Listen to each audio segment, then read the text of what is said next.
नमस्कार, मी शबनम. TV1 मराठीवर आपल्या सगळ्यांचं स्वागत. पाहूया आजचे वृत्त. नमस्कार, मी मनोहर पवार. TV1 मराठीमध्ये सर्वांचं स्वागत. आपण आलो आहोत उमराणी तालुक्याचा जिल्हा सांगली. या ठिकाणी पंचवार्षिक निवडणुकीची रणधुमाळी सुरू झालेली आहे. आज निवडणुकीच्या रणधुमाळीचा 5 वाजता प्रचार या ठिकाणी संपणार आहे. पूर्ण जत तालुक्याचं लक्ष या ग्रामपंचायतीकडे लागून राहिलेलं आहे. या ठिकाणी माझ्या समवेत शेतकरी संघटनेच्या शेतकरी ग्राम विकास पॅनलचे इथं उमेदवार उपस्थित आहेत. त्यांना आपण विचारूया गेल्या 8 दिवसापासून कशा पद्धतीनं प्रचार सुरू होता. की गावात कुठलेही काम नाही.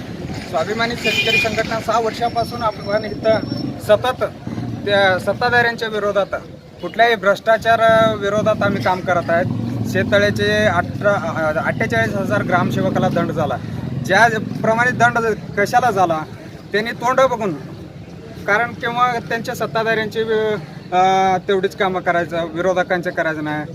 कुठल्याही सर्वसामान्य जनतेची किंवा सामान्य लोकांची त्यांनी काम करत नव्हते. त्यासाठी स्वाभिमानी शेतकरी संघटनेनं त्याने आल्यानंतर आपल्याकडे आल्यानंतर त्यांनी ग्रामसेवकाविरोधात आपण लढाई केली. ते समजूत असं झालं की लोकांची शेतकरी संघटना सर्वसामान्यांच्या विरोधात काम करतं हे लोकांनी पसरलेले आहे.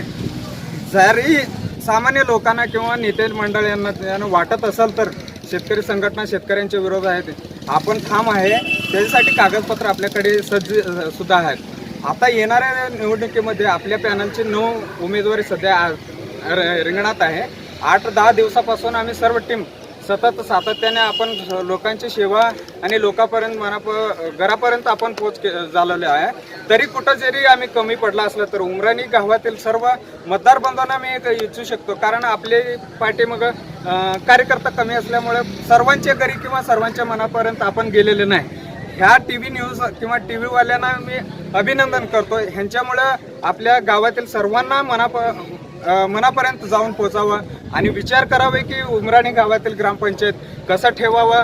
विरोधामध्ये आम्ही कुठल्याही एक संचालक नसताना आपण काय इथं काम केलेलं आहे आणि इथून पुढं आपण ग्रामपंचायत कसं करायचं किंवा गावाचे विकास कसं करायचं आपण एकदा शेतकरी संघटनेला मत देऊन बघा. गावचे भविष्य कसं घडल एकदा सत्ता संधी दिल्यानंतर कळेल की गावची काय विकास होईल. संधी दिल्यानंतर उमराणी ग्रामपंचायती लोकांनी जर संधी तुम्हाला दिली तर तुम्ही काय गावाचा विकास काय कशा पद्धतीने करणार? मला सर्व ग्रामस्थांना विचारायचं आहे की नेत्यांना न विचारता विकासा मुद्द्याबाबतीत लोकांना विचारायचं आहे की आपण तरी तुम्ही इतके दिवस सत्ताधाऱ्यांना सत्ता दिला, तुम्ही काय विचार केला का? परत त्यांना संधी देण्यात काय अर्थ आहे? गावात शिक्षणच्या बाबतीत बसरगी शाळेला 63 पोरं जातात आपल्या गावातून आणि फौजनवाडी आमच्यासारखे आपल्या गावापेक्षा सर्वसामान्य म्हणजे छोटंसं गाव, तिथं इथले कॉलेज तिथनं पोरं जातात. आपल्या गावात आम्हाला लाज वाटायला पाहिजे. उमराणी ग्रामस्थांना मी हात जोडून विनंती करतो की आपल्याला लाज वाटायला पाहिजे. कारण काय आपलं पोरं सगळं बाहेर जातात. नेते लोकांची पोरं तर सगळी बाहेर आहे. त्यांनी पैसे आहे, त्यांनी कुठं पण शिक्षण देऊ शकतात. पण आपल्यासारखं सर्वसामान्य जनतेचे हे काम नव्हे, कारण आपल्याकडे पैसे नाहीत. त्यासाठी आम्ही काय म्हणतोय, सत्ता अगोदर चेंज करावा. आता गावाची बदल झाला पाहिजे. गावावरती कोणाची आहे? ग्रामपंचायत. जर ग्रामपंचायतवाल्यांनी जर झोपून काढत असेल, सत्ता जर काढत असेल तर कोणाला विचारायचं? आणि ग्रामस्थांनी हुशार व्हायला पाहिजे. विरोधकांनी ठाम नसाल तरी आम्ही ठाम आहेत. मग त्यासाठी आता रस्ता बघा, नाहीतर गावातील गटर नाही. ज्या बाजूनं घरं नाहीत त्या बाजूनं गटरी आहेत. म्हणजे लोकांना चुकीच्या पद्धतीने झाले, चुकीच्या पद्धतीने, पूर्णपणे चुकीच्या पद्धतीने आहेत. ज्या टायमाला ह्यांची हे नाही म्हणजे ठामपणे लोकांचे निर्णय घेत नाही तोपर्यंत उमराणी विकास होत नाही. हे ठाम आहे. मतदार तुम्ही सुज्ञ व्हा, नंतर आपल्याला काहीतरी करता येतोय. आपल्याला काही नसताना काही करून दाखवू शकत नाही. कारण शेवटचं आता तुम्ही 15 तारखेला सकाळी 7 ते 5 वाजेपर्यंत मतदान आहे. तुम्ही काय सांगू इच्छित आहे मतदारांना? लोकांना मी एवढं सांगू शकतो की आपली टीम सुसज्ज आहे आणि सुज्ञ मतदार आहे. मला एक सांगायचं आहे की तुमच्या ह्याच्यामुळं सुज्ञ म्हणजे कुठंतरी ग्रॅज्युएट झालंय किंवा MA BEd झाला. गेल्या सत्यात MA BEdचा मी नाव घेतो. आता सध्या हनुमंत सर होता, त्यांचं काय वैयक्तिक विरोध नाही. त्यांनी 5 वर्षात MA BEd असून पण त्याने काम करू शकलं नाही. म्हणजे माझं मत कसं आहे, गटाचे नेता जरी चेंज झाला काय तर करू शकतोय. गट नेता त्यांनी जर असला तर किती सुशिक्षित असलं तर काम करू शकणार नाही. मग त्याच्यामुळे लोकांना माझं एक विनंती आहे की अगोदर गट्टा सत्ता चेंज करा, बदल करा आणि गटाचे नेता जर सक्षम असाल तरच काम होणार आहे. त्यासाठी अगोदर सगळ्यांना मी सांगतो, विनंती करू ना, स्वाभिमानी शेतकरी संघटनेला मत द्या आणि गावची विकास 5 वर्षात बघा तुम्ही. ओके, धन्यवाद. आता माझ्या समवेत स्वाभिमानी शेतकरी संघटनेचे या ठिकाणी जे नेते आहेत, वृद्धाप्य बिराजदार माझ्या ठिकाणी ते उपस्थित आहेत. त्यांना आपण विचारूया कशा पद्धतीने त्यांचा प्रचार सुरू आहे आणि कोणते कोणते प्रश्न घेऊन ते या निवडणुकीला समोर गेलेले आहेत. येणाऱ्या 15 तारखेला जे मतदान होणार आहे त्यासाठी ते मतदारांना काय आव्हान करणार आहेत आपण त्यांना विचारू. या 15 वर्षात सत्ता असणारा काँग्रेस पक्षाचा सत्ता आहे. विरोधक BJPचा असून त्यांचा 6 उमेदवार तिथं निवडून गेल्यानंतर कुठं गटारी झाल्या, कुठं संडास बांधलं गेलं, कुठं नाही बांधलं गेलं, हजार रुपये निवडलं गेलं. संडास 1000च्या ऐवजी संडासच खाली या लोकांना यांना माहीत नाही की गटर कुठं काढावं, कुठं गटर आहे, कुठं घरं आहे, ती कुठं पाणी गेलं पाहिजे ही ह्यांना कळालं नाही. त्यावेळी जर शेतकरी संघटनेला नाही निवडून दिलं तर या घरात पाणी घुसवायचं काम त्यांनी करणार आहेत आणि लोकांनी विचार करून कोणाला निवडून द्यायचं, कोणाला नाही निवडून द्यायचं ठरवायचं आहे. विरोधकांनी म्हणते 15 वर्ष त्यांना सत्ता दिला, आम्हाला काय केला? तुमचे 15च्या ऐवजी तुमचं 6 सीट असताना तुम्ही काय केला, तिथं काय विचारला? आणि PGLचे ते घोटाळा असताना तुमची लोक जाऊन तिथं विचारायची धाडस नसताना, काय सत्तेत नसताना आम्ही तिथं जाऊन PGLचं काम बाहेर काढून त्यांना दंड भरायला लावलं 3 लाख रुपये. भारत निर्माणचं काम आहे, ती पण चौकशीला लावणार आहे आणि सगळं काम करायचं. शाळे अवतीभोवती जागा वाटून संडास जाणारी लोकांना संडास बी दिलेली नाहीत. संडास बायका बसणारी जागासुद्धा लोकांना वाटून यांनी सत्ता भोगत आली ती. आणि असं जर केलं तर गावाचा विकास कसा होणार? गावात गटर नाही, रस्ता नाही, गावात दवाखाना नाही.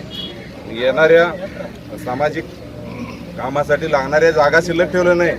सत्ताधाऱ्यांनी जागा दिलं आणि विरोधकांना का विचार नाही, ही पण प्रश्न आहे. विरोधकांना जर ती लक्षात नसेल तर आणि सत्ता भोगण्यासाठी जर अपेक्षा जर ठेवत असाल, तुम्ही विरोधक जर असून तुम्ही त्यात तुम्ही भाग घेतला नाही तर तुम्ही सत्ता देऊन तर तुम्ही काय भाग घेणार आहे? येणाऱ्या 15 तारखेला आता मतदान होणार आहे. तुम्ही काय मतदारांना काय आव्हान करताय? मतदारांना आम्ही एवढं सांगितलं की त्यांच्या हातात तुम्ही जर सत्ता दिलं तर तुमची जागा राहणार नाही, तुम्हाला पण हे लोक ठेवणार नाही ती आणि कोणाला करते ती कळणार नाही. शेताला जो बोगस असू दे, डिझेल असू दे, भारत निर्माण असू दे, विरोधकांनी ज्यावेळी आवाज उठवत नाही आम्ही आवाज उठवतोय आणि लोकांना पण माहिती आहे की गावामध्ये काम करणारा ही लोक आहे ती. आणि विरोधकात तुम्ही राहा, विरोधकात आम्ही राहू. तुम्ही जर सहकार्य केलं तर यांना कुठं काय केलं तर आम्ही बाहेर काढण्यात आम्ही सज्ज आहोत. ओके, धन्यवाद. सोबत या ठिकाणी उमेदवार शिवानंद बिराजदार या ठिकाणी उपस्थित आहेत. वार्ड क्रमांक 5 मध्ये त्यांची उमेदवारी आहे. ಏನ್ ಕೆಲಸ ಮಾಡೋದ್ರಿ ನೀವು ಶಿವರಾಜ್? आवाज मोठा, आवाज जोरात. ನಮ್ಮದು ಪ್ರಥಮ ನಮ್ಮ 5 ವಾರ್ಡ್ ಉಮೇದವಾರರು ಶಿವಾನಂದ ಸಿದ್ದಾಪುರ ಅದಾರ. ಮತ್ತು ಪೈಲ ನಂದು ಮತದಾರಿಗೆ ವಂದನ ಐತಿ. ಯಾಕಂದ್ರೆ ನನಗೆ ನಗರ ಮಾಡಕ್ಕೆ ಸಂಧಿ ಮಾಡಿಕೊಡ್ರಿ. ಏನು ತೆಗೆದು ಮಾಡೋದ್ರಿ ನೀವು ವಾರ್ಡ್ನಾಗ ಶಿವರಾಜ್ ಯಾರ್ದು ಸಮಸ್ಯೆ ಐತೆ ಅದನ್ನೆಲ್ಲ ಬಿಡಿಸ್ಕೊಡ್ತೀನಿ. ಮತ್ತು ಏನು ಅವ್ರು ಏನು ಅಡ್ಚಣೆ ಐತ್ಲ ಅದನ್ನೆಲ್ಲ ಮಾಡಿಕೊಡೋದು ನಮ್ಮ ಜವಾಬ್ದಾರಿ ಅದ. ನಂಗೆ ಇದನ್ನು ಸಲ ಆರಿಸ್ಕೊಡ್ರಿ ಅಂತೇಳಿ 5 ನಂಬರ್ ವಾರ್ಡ್ ಉಮೇದವಾರಿಗೆ मतदाರಿಗೆ ನಾ ಬೇಡ್ಕೊತಾರೆ. ओके, धन्यवाद.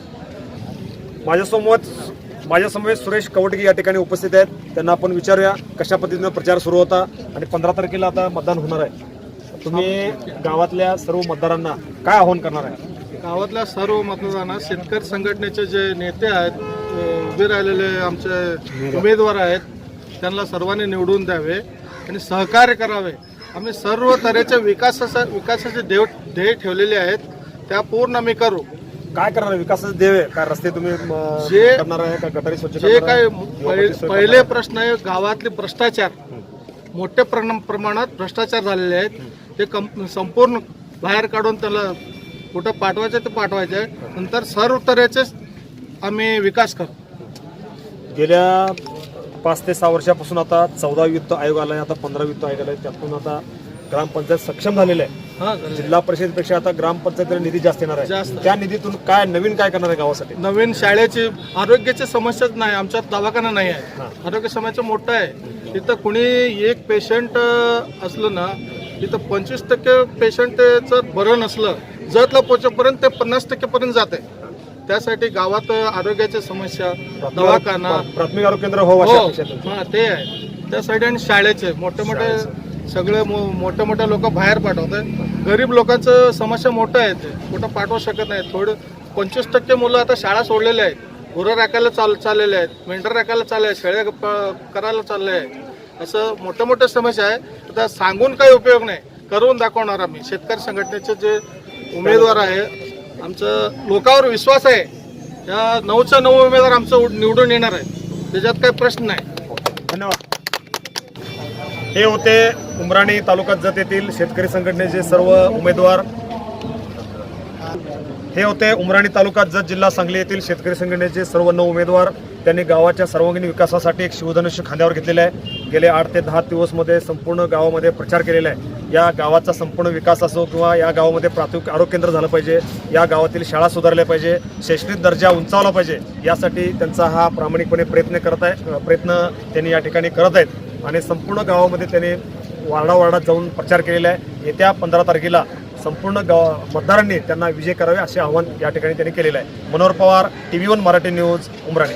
Press the bell icon on the YouTube and never miss another update.